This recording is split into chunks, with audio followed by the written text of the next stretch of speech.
बिस्मिल्लाहिर्रहमानिर्रहीम। मौजूद सामीन व सामियात, अस्सलामु अलैकुम वरहमतुल्लाहि वबरकातुहू। उम्मीद है कि आप सब खैरियत से होंगे। अल्लाह पाक मुझे और आपको खुश रखे, आबाद रखे। प्यारे अजीजों, आइएगा आज हम जिक्र करेंगे थायराइड। थायराइड एक बहुत बड़ी बीमारी है कि जिसे हो जाती है तो नाम नहीं लेती पीछा छोड़ने में, और इससे बड़ी दिक्कतें आती हैं। इंसान फूलने लगता है, हाँफने लगता है, बहुत सी दिक्कत आती हैं। तो प्यारे अजीजों, आज मैं आपको इंशाल्लाह एक बहुत ही प्यारा अमल है जो अगर आप इसे कर लें इंशाल्लाह तो कितना भी पुराना थायराइड होगा वो आपकी ज़िंदगी से दूर हो जाएगा, कैसे ही भी। और आप दवा खा खा के थक गए हैं, आप परेशान हो गए हैं, दवाइयाँ आपको नहीं लग रही, कभी कहीं की कभी कहीं की ये दवाइयाँ ले रहे हैं। तो प्यारे अजीजों, ये चीज़ें हमारे घर में ही मौजूद हैं लेकिन हमें मालूम नहीं। अब हमें करना क्या है इसके लिए? प्यारे अजीजों, आपको अपनी किचन में जो मेरी माँ बहन है ना वो जानती हैं, अच्छे से जानती हैं।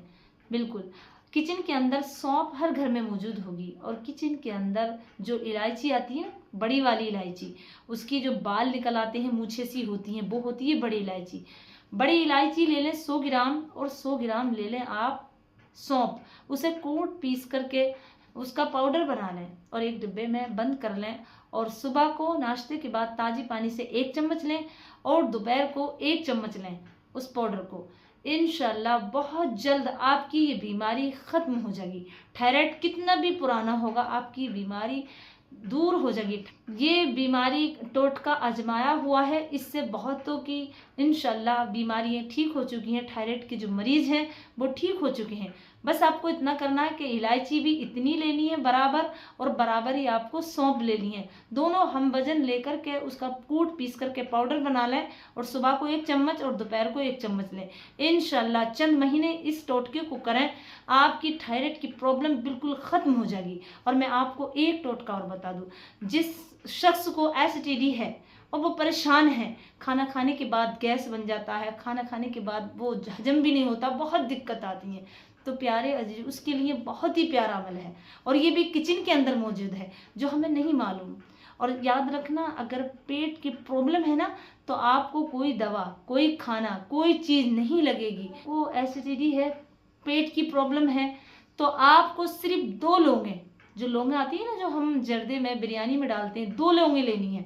और 2 लौंगे लेकर के आप खाने के बाद जब भी आप खाना खाएं, दोपहर को, शाम को, तो उन 2 लौंगों को मुंह में रखनी है। आपने मुंह में रख कर के आपको सिर्फ मुंह में रख के 10 मिनट 15 मिनट चूसनी है। चूसनी है, उसे खाना नहीं है, चाबना नहीं है, निगलना नहीं है, सिर्फ चूस करके उसका पानी निगलना। 10 मिनट या 15 मिनट टाइम लेकर के। जो आप ये दवाइयाँ खाते हैं ना मेडिकल, उन दवाइयों की लेने की ज़रूरत नहीं पड़ेगी। इंशाल्लाह जो आपको एसिडिटी है वो ख़त्म हो जाएगी जड़ से।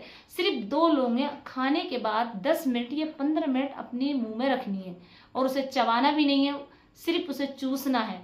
और 15 मिनट के बाद या 10 मिनट के बाद बोलेंगे निकाल के फेंक देनी है। और आप रोज करें, इंशाल्लाह आपकी जो एसिडिटी है बिल्कुल खत्म हो जाएगी चंद महीनों में। और आपको इंशाल्लाह जो दवाइयाँ हैं ना वो दवाइयाँ खत्म, और फेंक देंगे आप अपने घर में से इंशाल्लाह। प्यारे अजीजों, बस मैं इतना ही चाहती हूँ कि जो मेरे नौजवान भाई हैं जो इन प्रॉब्लम में फंसे हुए हैं, तो जो टोटका हमने किया है, जो चीज़ें हम घर में इस्तेमाल करते हैं, आपको भी बताया जाए जिससे आपको फ़ायदा पहुँचे। और जब फ़ायदा पहुँचेगा तो इंशाल्लाह आपको और मुझे भी इससे नेकी मिलेंगी, और इस वीडियो बनाने का मकसद और मतलब भी हासिल होगा। क्योंकि मेरी बहनें जो कम जानने वाली हैं, लालमी की वजह से इन चीज़ों को अहमियत नहीं देती, और बहुत सी इस पर वीडियो बनी पड़ी हैं। इंशाल्लाह वो खुद का किया हुआ होगा तब आपको बताया होगा। प्यारे अजीज, बस इतना ही कहना है कि आपको इस वीडियो को सुनने का बहुत बहुत शुक्रिया। और अगर आपने इस चैनल पर नए हैं तो इस चैनल को सब्सक्राइब कर लें। इंशाल्लाह आपको दीनी मसाइल सच्चे और पक्के आपको पैगाम इस पे सुनने को मिलेंगे, और वही टोटका, वही चीज़ आपको सुनने मिलेगी जो मैंने खुद ने अमल किया होगा या प्रैक्टिकल किसी से करवाया होगा, तब मैं आपको बताती हूँ। बस इतना ही कहना है, मुझे अपनी दुआ में याद रखना है। अल्लाह तबारक व तआला मुझे और आपको हमेशा खुश रखे और अपनी हिफाजत में रखे। और जब दुनिया से जाएँ तो ईमान के साथ जाएं, और जब दुनिया में जब तक रहें तो इज्जत के साथ रहें। और मुझे अपनी दुआ में याद रखिएगा। अस्सलामु अलैकुम वरहमतुल्लाहि वबरकातुहू।